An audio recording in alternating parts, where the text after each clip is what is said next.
정보가 있는 시사 토크쇼 장윤선의 팟짱. 다음은 팟짱 서포터즈 1호 광고입니다.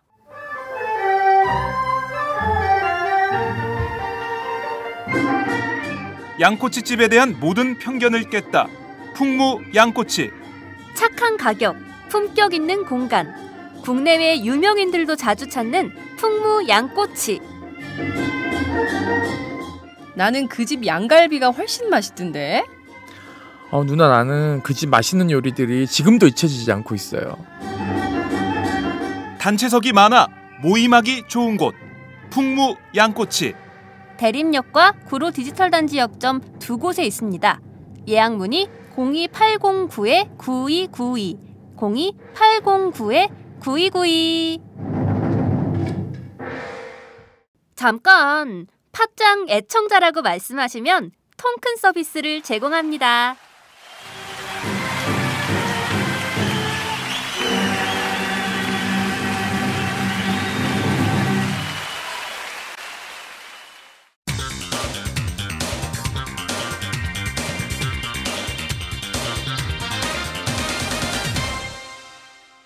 전혀 다른 뉴스.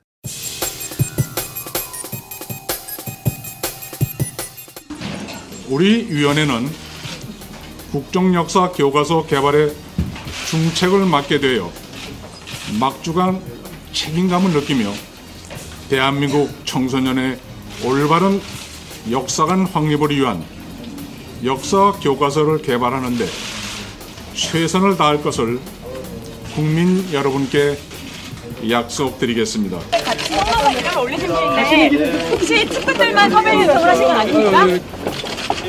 말씀 좀 해주세요. 정부에 입맛에 맞는 사람들만 섭외 요청을 하신 건 말씀을 왜 안 하십니까?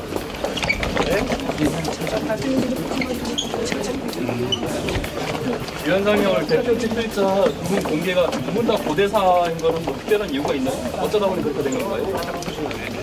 근현대사 대표 집필자분은 언제 공개가 되는 거죠?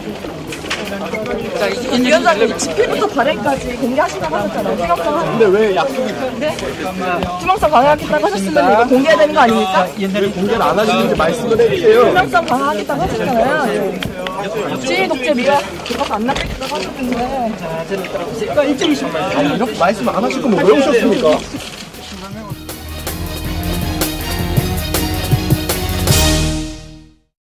전혀 다른 뉴스 시작하겠습니다. 중고등학교 한국사 역사 교과서의 국정화 확정 고시 이후 국회가 올스톱 됐습니다.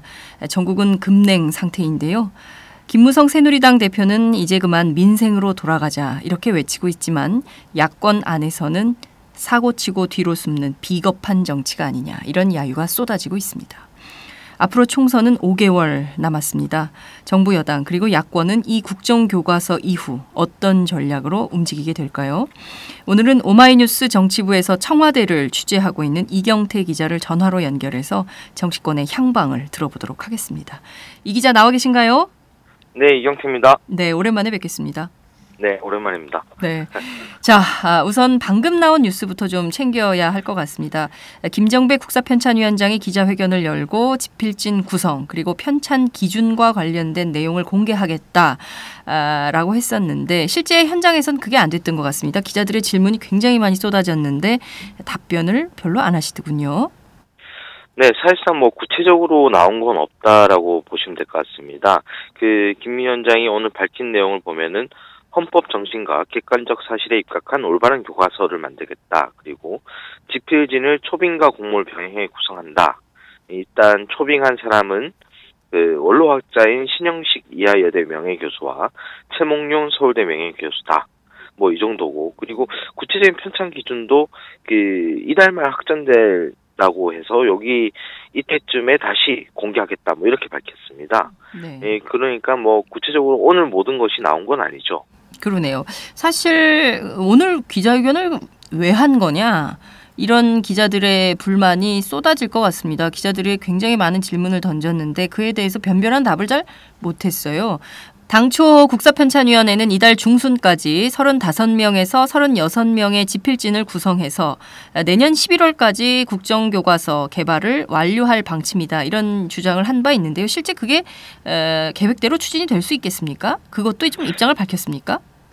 일단 오늘 발표를 보면은 집필진을 오늘부터 9일까지 위원회 홈페이지를 통해서 공모한다라고 밝혔습니다. 네. 이 공모가 어느 정도 수준으로 될 수 있느냐가 관건이 될 것으로 보이는데요. 네. 일단 뭐 내부에서는 그 공모를 통해서 모으고 내부에서 시대별 전공자 20명 내외로 구성된 팀을 중고교별로 각각 구성하고요.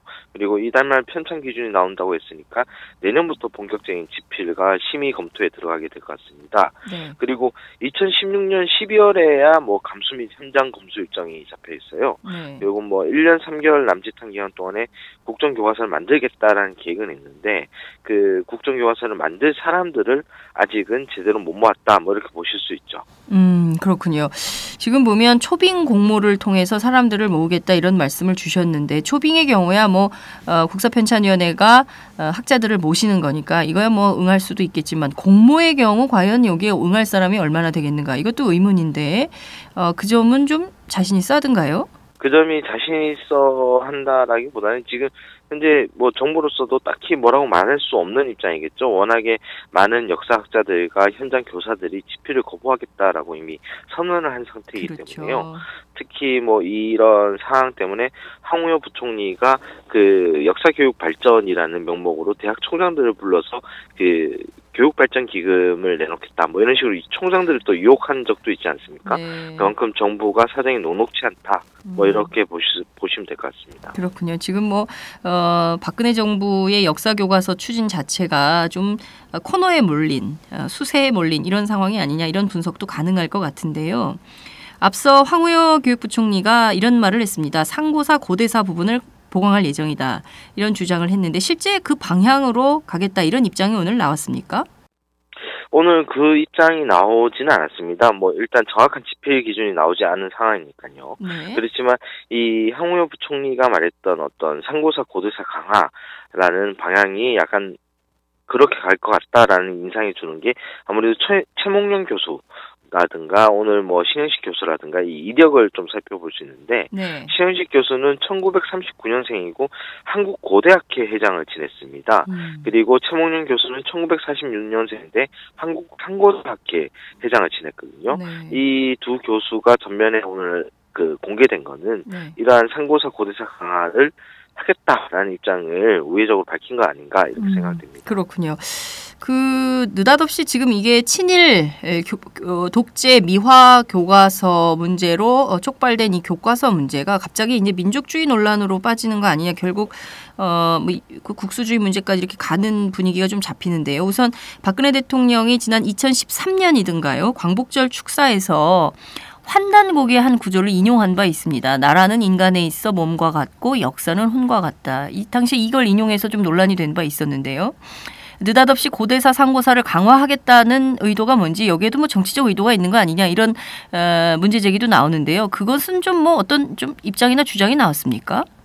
뭐 아직 그에 대한 정부 측이나 청와대의 뭐 입장은 없습니다. 특별하게 그런 이게 뭐 어떤 정치적 의도를 가지고 있다. 뭐 이런 입장은 없지만 충분히 우려할 수 있는 대목이라고 보입니다. 앞서 한단고기 말씀하셨는데요. 이 고려말 이함 선생이 쓴 책인데 이게 고조선이 한반도가 아니라 중국 본토에 있었고 사대 문명의 출발이 우리나라다. 뭐 이런 주장을 하신 분이에요. 네. 그러니까 이게 어떻게 보자면은 자칫 중국의 동북공정 그리고 네, 일본의 임나일본부설 뭐 이런 것들에 대응하기 위해서 네. 우리의 상고사를 강화하면서 또 그들과 똑같이 국수주의, 민족주의 강화로 흐를 수 있다라는 우려가 나올 만합니다. 특히 뭐 정치적 의도, 뭐 친일 독재 미화 뭐 이런 얘기를 하셨는데요. 아무래도 책이라는 거는 정해진 분량이 있지 않습니까? 네. 근데 특정 시대 분량이 강화되거나 늘어나게 되면은 다른 시대가 오히려 줄어들게 되겠죠. 그리고 뭐 지금 국정원에서 가장 문제가 됐던 분이 근현대사 내용이었는데요. 네. 그 근현대사에 대한 어떤 갖가지 논란들, 여기에 대한 공과 가에 대한 평가 이런 것 부분들이 줄어들 수밖에 없지 않겠느냐, 뭐 이런 우려가 나오고 있습니다. 그렇군요. 고대사 부분 관련해서 한 가지 더 우려되는 게 있다면은 그 중국의 동북 공정에 대응해서 상고사 고대사 부분을 강화하는데 우리는 국정으로 하지 않습니까? 네. 그렇지만 중국은 이게 각 지방성에서 따로 발행을 하거든요. 이게 곧 중국 정부의 공식 입장은 아니라는 겁니다. 네네. 만약에 중국 정부가 저희 교과서에서 고대사 상고사 부분을 좀 국수적으로 우리가 해석해서 밝혔는데 여기에 문제를 제기한다면은 우리나라는 피할 길이 없는 거죠. 정부가 직접 편찬한 국정교과서이기 때문에 여기에 대해서 또 입장을 또 밝혀야 되는, 이게 오히려 국정교과서 문제가 외교적 문제로도 비화될 수 있는 상황이 초래할 수 있다는 우려가 있습니다. 정말 그동안 멀쩡하게 아이들 보수적 관점에서 잘 가르치던 교과서 문제를 가지고 결국 박근혜 정부가 중국과의 외교적인 문제까지 낳을 우려가 있는 위험한 교과서를 만들겠다. 도대체 이거를 상식을 가진 국민들은 어떻게 이해를 해야 되는 것인지 도무지 알 수가 없습니다. 무엇보다 지금 21세기 뭐 창의적 인간 이것을 강조하는 시대의 국수주의라는 게 도대체 무슨 말입니까? 정말 정말 답답한 마음이 듭니다.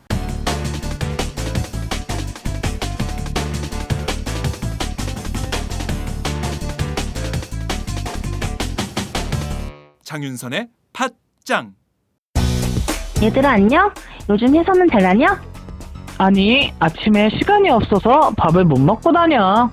그래? 나는 요즘 뿌리마켓 곡물 담은 선식 먹고 출근하는데. 정말? 나도 곡물 담은 선식 먹고 다녀. 뿌리마켓? 곡물 담은 선식? 곡물 담은 선식은 100% 국내산 햅쌀 곡물로만 만들어 믿을 수 있다고. 맞아. 그리고 통곡물이 들어가 식감도 좋고 칼로리는 낮은데 포만감까지 있어서 다이어트 식사 대용으로 딱이야. 무엇보다 맛있어. 뿌리마켓을 검색하세요.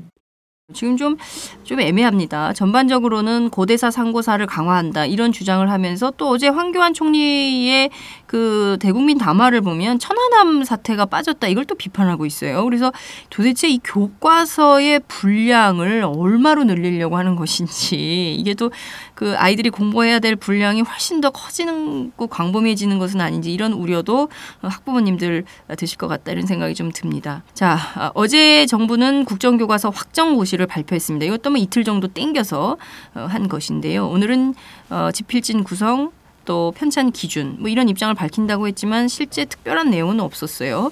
그럼에도 불구하고 확정고시를 예정보다 이틀이나 당기면서 이렇게 이를테면 뭐 야권에서는 뭐 군사작전이냐 왜 이렇게 서두르느냐 이런 학계의 비판도 좀 있는데 청와대 안에서는 좀 어떤 얘기들이 나옵니까? 아는 바 없다가 청와대의 공식 입장입니다. 뭐 교육부가 결정한 것이지 청와대에서는 알지 못했다라는 주장인데요. 그러나 뭐 청와대가 상황관리 차원에서 교육부의 국정화 비밀 TF팀 보고를 받았던 적이 있죠. 그렇습니다. 이런 사실을 감안하면은 좀 믿기 힘든 답변입니다. 황우여 부총리는 뭐 이와 관련해서 수능에 영향을 끼치지 않기 위해서 당겼다라는 이해하기 힘든 이유를 댄 바 있고요. 권선동 의원은 그 새누리당 권선동 의원은 네네. 이날 뭐 라디오 인터뷰에서 5일로 국정화 고시가 예정돼 있다는 것은 사실이 아니다. 뭐 이런 주장을 했습니다. 그러나 뭐 야권에서 볼 때는 좀 석연찮은 게 사실이죠. 뭐 김태년 새정치연합 의원 같은 경우에 같은 라디오 인터뷰에서 그 권선동 의원을 반박했는데요. 황우여 부총리가 5일에 발표하겠다는 걸 누차 말한 적 있고 게다가 여야가 이미 이 학정고시 발표될 경우에 이 전국이 검냉될 것이고 여러 가지 현안을 처리 못할 것이라는 걸 빤히 알고 있어서 본회의를 3일로 앞당긴 적이 있습니다. 합의를 한 적이 있습니다. 그런데 정부가 이 학정고시를 3일로 앞당겨버리면서 자연스럽게 국회 일정이 파행돼 버린 거죠. 결국에는 정부 여당이 국회 일정 파행을 조장한 것 아니냐 뭐 이렇게 질타했습니다. 그렇군요. 우선 지금 청와대가 아는 바 없다 이렇게 말하기 좀 곤란한 것이 앞서 말씀하신 대로 청와대가 1일 보고서를 교육부로부터 받지 않았습니까? 그럼에도 불구하고 아는 바 없다 이렇게 과연 얘기할 수 있는 건지 그것도 참 뻔뻔한 답변 아닌가 이런 생각이 좀 드는데요. 이런 주장들에 대해서 청와대 출입 기자들은 좀 어떻게 보십니까? 이렇게 좀 얼토당토하는 주장들이 나올 때마다 이 기사를 써야 되는 기자들은 굉장히 당황스럽기도 할 것 같은데요. 네, 뭐 출입 기자들 대다수도 이 문제가 처음에 부각될 때부터 이토록 무리하게 국정화를 추진할 이유가 있느냐라는 입장입니다. 뭐 아무래도 이 박 대통령이 워낙에 역사 문제에 대해서는 아킬레스 건이었기 때문에 왜 이런 일을 하고 있는지 잘 이해를 못하겠다라는 반응이 대다수였고요. 또 이를 정치공학적으로 따져보는 기자들도 있었어요. 왜냐하면 이제 국정화가 본격적으로 이슈화되기 전에 야당도 마찬가지지만 여당도 내홍에 빠져 있었거든요. 내년 총선 공천을 둘러싼 이제 당내 기구 구성을 놓고 뭐 김무성 대표하고 서청원 최고위원이 공식 수산에서 뭐 설전을 벌이고 뭐 수박대 비박대 힘겨루가 있었죠. 그런데 이 국정화가 부각되면서 이 문제가 싹 녹아내렸습니다. 그리고 여러 가지 뭐 미국 순방을 떠나기 전에 국내 현안들이 여기에 올인이 되고 다 묻혀버렸죠. 이런 것들을 봤을 때 박 대통령이 정말 정치적으로 또 감을 발휘해서 하나의 이슈를 던져놨다. 특히나 뭐 이 이념 전쟁은 또 각자의 지지층을 결집시키는 효과가 있지 않습니까? 네. 그리고 색깔론에서 항상 승리를 했던 경험이 있기 때문에 이런 전쟁에 나섰다라는 분석이 나오고요. 다만 일부 보수 매체 기자들은 청와대나 정부와 비슷한 생각을 하더라고요. 자신의 또래도 국정교과서로 역사를 배웠는데 야당에서 제기하는 것처럼 뭐 생각의 다양성이 사라진 게 아니었다. 뭐 실제로 지금 역사교과서가 편향적이지 않냐. 뭐 이런 얘기를 하는 기자들이 있었습니다. 그렇군요. 기자들조차도 보수 언론 또 그 밖의 언론들 입장이 갈리는군요. 어제 황우여 총리 기자회견 때 첫 질문을 했던 한국일보 기자 질문이 인상적이었다라는 기자들의 평가가 좀 있는 것 같은데요. 청와대 기자들은 좀 연배가 있잖아요. 그죠? 교육부 출입하거나 서울교육청 교육 관련 기자들은 좀 젊은 기자들인 편인데 어떻게 얘기들을 좀 하던가요? 올바른 교과서가 누구의 판단이냐라고 조목조목 따진 것을 말씀하시는 것 같은데요. 네. 아무래도 기자의 입장에서 봤을 때는 시원하다는 평가가 많았습니다. 아무래도 질문을 해야 되는 게 국민을 대신해서 질문을 하는 게 기자 아니겠습니까? 네. 뭐 상당히 긴 질문이었지만 정부 여당의 국정화 추진 논리의 허점을 고스란히 드러내게 만들었다라는 평가가 많았습니다. 제 개인적으로 봤을 때도 성숙한 사회를 강조하면서 왜 지금 학생들이 현행 교과서를 배우는 것만으로 부모 세대의 성과를 부정할 것이냐, 그 정도로 우리 사회가 허술하냐라는 질타가 공감했습니다. 그 말대로 국정화 회기는 국민의 의식 수준을 그만큼 폄하한 정권의 오만이라고 봅니다. 네, 그렇군요. 우리 이경태 기자도 똑 떨어지게 말씀을 너무 잘하십니다. 오늘도 보니까요, 기자들이 굉장히 질문을 세게 하더라고요. 그동안 우리가 기레기라는 비판을 굉장히 기자들이 많이 들었었는데 오늘 보니까 여러 질문들이 쏟아졌는데 그에 대해서 역시 김정배 위원장 아무런 답변도 안 하고 묵묵부답으로 지나가는 모습을 오마이TV 생중계를 통해서 많은 국민들 보셨을 텐데요. 암울한 시대가 한편 지나가고 있는 거 아닌가 이런 생각이 들기도 했습니다. 자, 오늘 아침 조선일보 일면 기사를 보면 주사위는 이미 던져졌다. 이것입니다. 그러니까 이제 국정교과서 얘기는 그만하고 이제 민생으로 돌아가자 뭐 이런 주장을 하는 셈인데요. 정부 안에 특히 청와대 안에서 그런 주장에 좀 힘이 쏠리는 분위기입니까? 네, 그렇습니다. 오늘 전용국 청와대 대변인은 이제는 올바른 교과서를 만든 일에 국민들의 지혜와 힘을 모으고 지금은 가뭄 극복 대책과 민생, 한중 FTA 등 경제 활성화를 위해 총력을 기울여야 할 때다라고 이렇게 얘기를 했습니다. 즉 교과서 문제는 이제 마무리된 거라는 입장인데요. 이제 그만하고 민생을 돌보자라는 정부 여당의 오래된 레퍼토리가 그대로 반복될 것으로 보입니다. 어제 열린 고위 당정청 회의 내용만 봐도 똑같죠. 그렇군요. 어제 열린 당정청 회의는 어떤 것이 핵심 내용이었죠? 노동시장 구조개혁과 한중 FTA 등 경제 현안을 국정 최우선 과제로 삼는다라고 얘기를 모았습니다. 현재 새누리당이 당론으로 이른바 노동개혁 5대 법안이라는 걸 발의해놓고 있거든요. 네. 이게 사실 노사정 합의에 없거나 노동계에서 반발할 수 있는 내용들이 있어요. 그래서 이 야당에서도 동의해줄 수 없다라고 이제 얘기하고 있는데 이제 여당에서 이것을 밀어붙이겠다라는 얘기를 공개적으로 한 것이고요. 그리고 한중 FTA 비준이 조속히 이루어지지 않아서 경제적 손실이 막대하다라는 여론전도 청와대나 여당에서 계속하고 있습니다. 결국 민생을 발목 잡고 있는 것은 야당이다. 이런 논리를 성립하고자 하는 건데요. 실제로 원유철 새누리당 원내대표가 어제 정치적 논쟁은 이제 중단하자. 민생과 경제를 위해 전력을 다하자. 이런 얘기를 했습니다. 그리고 또 주목해봐야 할 게 역사 교과서 문제 대응은 교육부에서 하고 당은 민생정책 입법화에 전념한다. 뭐 이런 투트랙 전략을 어제 세웠거든요. 네. 이게 사실상 뭐 그동안 여야 주도로 국정화 전선이 좀 이렇게 형성돼 있었는데 이거를 여당이 발을 빼면서 야당만 정치 투쟁에 골몰하는 집단이라는 인상을 주기 위한 전략으로 분석됩니다. 그렇군요. 프레임 정치를 계속하고 있는 것 같습니다. 야당을 어떤 그 하나의 틀에 가두고 계속 공세하는 이런 방향으로 가는 건데 과연 그것이 국민들 사이에서 먹힐 전략인지 그것은 좀 두고 봐야 할 것 같고요. 우선 어제 나온 얘기 가운데 가장 인상적인 것이 당정청 3위일체론입니다. 총선 5개월 정도 앞두고 있는데요. 앞서 이경태 기자 지적해 주신 대로 김무성 대표, 서청원 전 최고위원 사실 뭐 친박 비박 갈려서 공천 문제만 나오면 뭐 으르렁대는 분들 아닙니까? 근데 과연 이것이 당정청 3위일체 가능할지 어떻게 보십니까? 원래 이 총선 공천을 앞두고는 여권의 파워 게임이 이제 형성되는 게 통상적인 풍경인데 현재 뭐 김무성 대표가 보여주는 모습이 좀 청와대에 완전히 숙이고 들어가는 모양새예요. 물론 이게 시간이 좀 흐르면서 다시 갈등이 부각될 수 있겠지만 당분간은 당정청이 좀 손발을 짝짝 맞출 것 같습니다. 왜냐하면 이 국정화 문제를 두고 야권과 계속 첨예하게 맞붙는 이상 내부가 좀 더 단단히 뭉치겠죠. 네. 그래서 이런 것을 봤을 때는 좀 새누리당도 내부의 좀 이 갈등을 다독이면서 그 야권에 계속 공격을 가하는 그런 모양새로 연말이 지나가지 않을까 이렇게 생각됩니다. 그렇군요. 어제 제가 국회에서 야당 새정치민주연합 의원들 농성장에서 인터뷰를 했었는데요. 원유철 새누리당 원내대표가 그 앞에 놓인 그 바닥에 깔린 그 현수막을 밟고 인터뷰를 하시더라고요. 밟고 지나가던데 앞서 말씀하신 대로 원유철 원내대표 그리고 김무성 대표 앞다퉈서 이제 그만 민생으로 돌아오라 이런 주장을 하고 있습니다. 관련해서 정의당 심상정 대표는 사고치고 뒤로 섭는 비겁한 정치 아니냐 이렇게 새누리당을 향해서 비판을 하고 있는데요. 실제 새누리당 안에서는 좀 어떻게 얘기가 흘러가고 있습니까?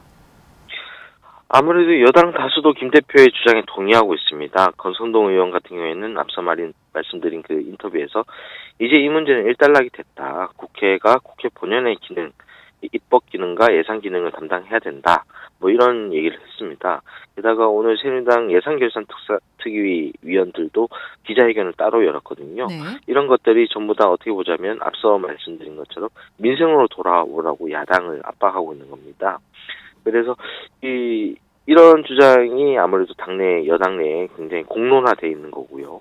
이 국정화 논란으로 속을 끓여서 일부 의원들도 이미 일이 이렇게 된 이상 더 이상 문제를 삼지 않을 것 같아요. 왜냐하면은 어제 정도현 새누리당 의원이 또다시 국정화 처리를 요구하고 나섰는데 그에 동조하는 내부 움직임이 거의 없었습니다. 그렇군요. 지금 사실 민생으로 돌아오라고 주장하지만 새누리당이 요구하는 박근혜 정부가 요구하는 경제개혁 법안들 그리고 노동시장 구조개혁과 관련된 것들 또 한중 FTA와 관련된 문제들 뭐 이런 것들이 전부 사실은 민생보다는 특정 대기업, 재벌을 옹호하는 법안이다 하여서 사실은 야당이 막고 있는 법안들이더라고요. 그래서 실체를 알고 보면 실제 민생으로 돌아오라는 것은 어떻게 보면 슬로건에 불과한 것이고 실제 내용은 재벌 대기업 이런 것들을 옹호하는 조치가 아니냐 이런 주장을 야당은 하고 있는데요. 그 점도 좀 구분해서 청취자들께서 판단하고 보셔야 될 것 같다. 이런 말씀을 좀 드릴 수 있을 것 같습니다. 말씀하신 대로 실제로 새누리당이가 당정청에서 추진하기로 한 입법들을 보면은 서비스 산업기본발전법이라든가 관광진흥법 뭐 이런 것들입니다. 이게 다 어떻게 보면 민영화와 그렇죠. 관련되어 있는 논리들이거든요.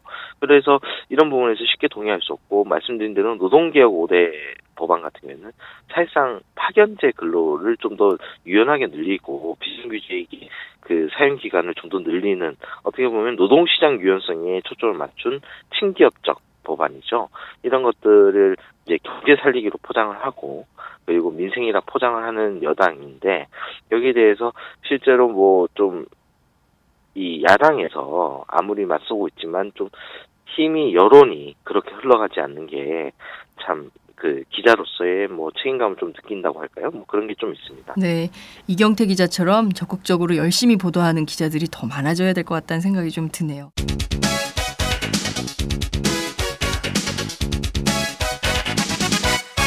장윤선의 팟짱. 본격 직장인 드라마 공생 대리운전 편. 부장님 가볍게 한잔 하시죠. 나 차 가져왔는데. 아예 착한 콜 대리운전이 있잖아요. 부를 때마다 500원이 기부되는 착한 콜. 딴지가 기부 내역을 검증한 착한 콜 1800-9998. 대리운전도 믿고 맡기세요. 꽃배달은 1800-9222. 퀵서비스는 1800-9668로 착한 콜 하실 수 있습니다. 꽃배달은 1800-9222. 퀵서비스는 1800-9668입니다. 자, 오마이뉴스 정치부 기자들이 얼마 전에 새누리당 초재선 의원들 전수조사를 한 바 있습니다. 교과서 관련돼서 새누리당 의원들 속내가 어떤지 그 얘기를 좀 들어보고 싶어서 했던 조사인 걸로 알고 있는데요. 실제 좀 조사 결과가 어떻게 나왔습니까? 네, 초재선뿐만 아니라 그 159명 의원 전원을 대상으로 조사를 진행했는데요. 아이고, 대단한 조사였네요. 네. 그 국정화 찬성은 118명, 반대는 4명, 친묵 30명으로 나왔습니다. 사실상 대다수가 박 대통령의 뜻에 따른 것으로 볼 수 있죠. 반대 의견을 낸 4명의 면면도 그 대표적인 비방 인사들입니다. 이재호 의원, 정병국 의원, 정도원 의원, 김용태 의원입니다. 그리고 뭐 당론이 정해져 있다라는 의미로 그 이유로 소신을 숨기는 의원도 있었고, 국정화가 바람직하지 않다라는 발언도 있지만 나중에 좀 빼달라라고 한 초선 의원들도 있었습니다. 결국 뭐 당내에서 상당히 박 대통령에게 이제 기가 죽어 있다, 뭐 이렇게 볼 수 있죠. 네, 그렇군요. 실제 이 조사에 함께 참여했던 그 정치부의 이승훈 기자는 정말 힘든 조사 기간이었다, 이렇게 나중에 성토를 하기도 하더군요. 하여튼 고생 많으셨습니다. 참 새누리당 의원들 내부가 침묵하는 30명의 생각이 어떤 건지, 그리고 실제 찬성한다 하더라도 그 어느 정도나 신념이 있을까 이런 생각이 좀 들기도 하는데요. 그것은 나중에 또 따져보도록 하고요. 자, 어찌됐든 지금 뭐 여론이 굉장히 안 좋습니다. 예컨대 지금 32%는 국정교과서에 찬성하지만 68%의 국민들이 이 국정교과서에 반대한다, 이런 여론이 압도적으로 우세한, 2배 이상 우세한 이런 상황인데요. 새누리당이 이렇게 국민들의 외면 속에서 이 전략을 계속 쓰면 결과적으로 내년 총선에서 수도권 의원들은 역풍 맞을 가능성이 굉장히 높지 않습니까? 따라서 자중질환 분위기도 조금 있을 것 같은데 그 점은 좀 어떤 분위기가 간파됩니까? 지금으로서는 자중질환이라고 표현하기는 약간 어려울 것 같습니다. 다만 이 국정화 논란이 여권의 예상을 뒤엎고 확정고시 이후, 그러니까 오늘부터 계속 이제 더 확산이 된다면 이런 자중질환으로 갈 수 있는 좀 상황이 있죠. 그러나 그 아직은 좀 그런 상황이 아니고요. 다만 그 어제 내일신문이 여론조사 업체 디오피니언과 의뢰해서 조사한 결과를 따르면은 좀 유의미하게 볼 게 있습니다. 서울, 인천, 경기 유권자 중에 그 지지정당을 야당으로 바꿨다라는 응답이 상당히 높았거든요. 네. 이런 여론이 계속된다면은 당연히 내부 반발이 나올 수밖에 없죠. 그렇군요. 지금 보면 그 국회의원들은 총선에서 배지를 하느냐 안 하느냐, 이게 굉장히 중요한 포인트 아닙니까? 따라서 자신 지역구에서 반대 여론이 많아질 때 과연 새누리당 수도권 의원들이 어떤 선택을 하게 될지, 지금은 좀 조용할 수 있지만 지금 막 밀어붙이는, 군사작전처럼 밀어붙이는 분위기니까요. 그렇지만 이게 시간이 흘러가서 선거가 코앞에 닥쳤을 때 그때 새누리당 수도권 의원들이 어떻게 할지, 이것은 유권자인 국민들, 특히 팟짱 애청자들이 정확하게 보셔야 될 것 같다, 이런 말씀을 좀 드리고 싶습니다. 오늘 오전 새누리당 최고위원회 열렸는데요. 어떤 얘기들이 주로 나왔습니까? 역시 뭐 예상했던 대로 경제 살리기 타령이었습니다. 김무성 대표는 야당이 국회를 파행시키는 옳지 못한 행위를 하고 있다라고 주장했고요.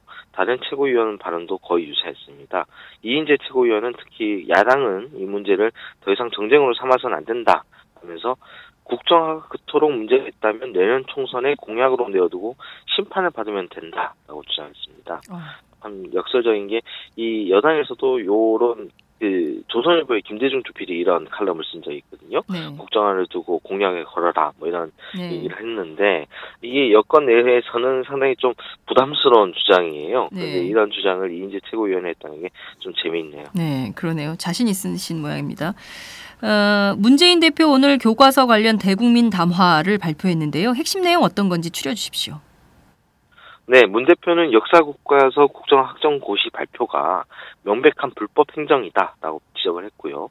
그래서 국민 불복종 운동을 호소했습니다. 또 헌법 소원을 비롯해서 단계별로 법적 저지 수단을 강구하는 한편 전국을 돌면서 이 국정교과서 금지 입법 청원 서명 운동 등도 벌이겠다고 했습니다. 특히 또 정부 여당이 민생을 말할 자격이 없다. 라면서 새정치연합이 민생 경제를 살리면서 국정교과서도 저지하겠다라고 밝혔습니다. 그렇군요. 대규모 국민 불복종 운동으로 야권이 힘을 몰아가는 이런 판세가 벌어질 것 같다. 이런 말씀을 좀 드릴 수 있을 것 같습니다. 지금 확정고시가 내려진 이후에 이를테면 야권에서는 지금 여러 가지 입법 수단을 통해서 그리고 또 사법적 잣대를 통해서 좀 저지해 보겠다라고 하지만 이것은 확정고시 되면 특별하게 할 수 있는 것은 없는 거 아니냐 이런 문제 제기도 있는 것 같습니다. 정치권 앞으로 이 교과서 문제 어떻게 풀어갈까요? 아무래도 야권은 헌법소원 등 문 대표가 말했던 여러 가지 방법을 통해서 여론전을 계속 이어가려고 할 거고요. 정부 여당은 반면 이제 경제 살리기 등을 앞세우면서 야당을 압박할 것입니다. 그런데 이게 좀 야당 입장에서는 참 쉽지 않은 문제가 될 것 같습니다. 아무래도 예산안 문제가 걸리는데요. 예산안 처리 법정 시한이 12월 2일입니다. 결국 한 달도 채 남지 않았는데 이 여권은 아마 이를 고리 삼아서 야권을 더욱 압박할 겁니다. 야권 입장에서도 무작정 보이콧으로 버틸 수 없는 입장이 되고요. 아무래도 예산안 문제는 야권도 포기할 수 없는 논의 대상이거든요. 그래서 결국은 의사일정 복귀 등을 놓고 협상이 벌어지게 될 텐데 이게 국정화를 뒤집을 수 있는, 다시 논의할 수 있는 계기로 만들 수 있을지는 좀 불투명하다고 봅니다. 네, 그렇죠. 지금 사실 이거 말고도 정부가 요구하는 이런 법안들 이외에 사실 정치권이 빨리 해결해 줘야 되는 문제가 선거구 획정위원회 같은 것들이 있거든요. 그리고 선거제도 개편 논의가 사실은 5개월밖에 안 남았기 때문에 본격적으로 진행이 돼야 되는데 이 점에 대해서는 지금 아무런 얘기가 없는 거거든요. 완전히 실종된 의제가 돼버렸는데 이것도 굉장히 급한 의제지요. 등등 해서 지금 정치권이 해야 될 문제들이 많은데 이걸 좀 다 어떻게 해야 될지 여러 가지 측면에서 따져봐야 될 것 같다는 생각이 좀 듭니다. 자, 야권이요. 총선까지 교과서 문제 끌고 가겠다 이런 주장을 했는데 현실적으로 어떻게 보십니까? 가능한 주장이라고 보십니까? 심상정 정의당 대표가 오늘 라디오 인터뷰에서 역사 교과서 불복종 운동과 민생 지키기를 병행투쟁하겠다. 그리고 장기전으로 나간다. 이렇게 얘기했는데요. 야권의 딜레마가 그 말 속에 있는 것 같아요. 일단 불복종 운동이 좀 힘을 얻으려면 압도적인 여론을 등에 업어야 하고요. 그래야 또 장기전도 가능합니다. 그리고 민생 지키기를 위해서는 국회 안에서 정부를 견제하고 여권과 맞서 싸워야 되는데 선명성을 유지하면서 이를 다 같이 진행하기는 굉장히 어려운 일입니다. 게다가 5개월이 짧게 보자면 짧지만 이게 워낙 많은 이슈가 발생하는 우리 사회다 보니까 긴 시간이라고 할 수도 있거든요. 네. 말씀하신 대로 선거구 획정이라든가 또 노동개혁 문제라든가 여러 가지 사안들이 결합되기 시작하면은 국정화 문제가 다시 뒤로 밀릴 수 있습니다. 그래서 여건이 이런 계산을 하고 있는 게 아닌가 싶어요. 이런 계산을 하고 이번에 발표를 한 게 아닌가 싶은데 김무성 대표가 실제로 지난달 기자들과 점심을 먹으면서 이미 텔레비전에 역사 교과서 문제가 나오면 시청률이 떨어지고 있다. 라면서 내년 총선에 국정화 역풍이 불 거라는 관측을 일축했습니다. 그리고 어제 한 야당 의원을 잠깐 만났는데요. 뾰족한 수가 없는 건 사실인데 그냥 물러설 수도 없다라면서 좀 고충을 토로하더군요.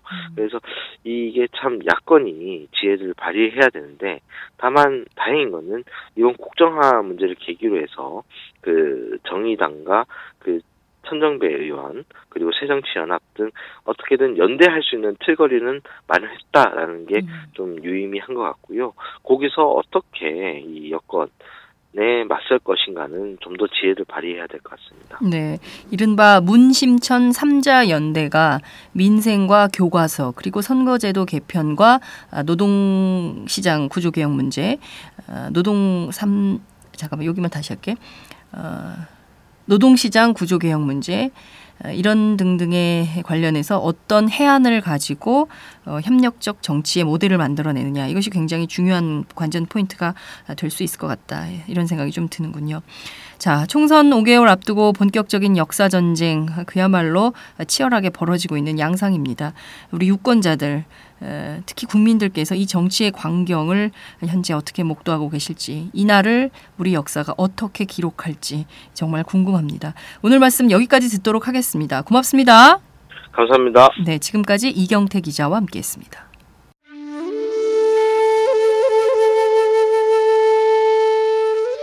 영한네이처의 마카 산삼. 공중파 텔레비전에도 없고 인터넷 배너 광고 하나 없지만 팟캐스트 좀 들어봤다 하는 분들은 다 아는 마카 산삼. 진짜 유명해져서 유사 제품도 많아졌습니다. 이젠 마카 산삼을 검색하면 너무 많이 나와요. 꼭 영한네이처로 검색해주세요. 팟캐스트에서 듣던 그 마카 산삼을 구입할 수 있습니다. 특히 나라 걱정으로 심신이 지친 분들에게 권합니다. 몸에 정말 좋습니다. 내 몸도 나라도 살릴 힘이 납니다. 페루의 마카와 우리나라 산삼, 몸에 좋은 11가지 원료를 모두 하나로 만든 마카 산삼. 마카 녹용과 마카 소아 청소년도 있습니다. 1일 2회 공복에 따뜻한 물과 함께 드세요. 영한네이처 마카 산삼. 네, 저도 팥짱 녹음하기 전에 마카 산삼을 꼭 챙겨 먹고 있습니다. 안녕하세요. 장윤서의 팥짱, 귀에 팍팍 꽂히죠? 저는 오늘도 오마이뉴스 최정병기라고 바닥바닥 우기고 있는 김병기 기자입니다. 공짜 자전거 신문 조중동 기자들이 자기 신문 돈 내고 보나요? 안 봐요, 아빠. 네. 저는 팥짱에 매월 자발적 정치료 3만원씩 내는 10만인 클럽 회원입니다. 애청자 여러분 덕분에 올해 1000명 늘어서 무려 9,400. 내친 김에 연말까지 1만 명 만인보 캠페인에 도전합니다. 무슨 캠페인이요? 만인보! 한 명의 마음걸음보다 만 명의 당당한 한 걸음. 올해가 가기 전에 오마이뉴스 10,000번째 주인공이 되어주세요. 홈페이지에서 가입하시거나 02-733-5505 내선번호 274번으로 전화주세요. 요즘 엄청 갑갑하죠? 갑갑해. 우리 역사책도 지키고 팥짱도 확실하게 지키겠습니다. 10만인 클럽 아싸!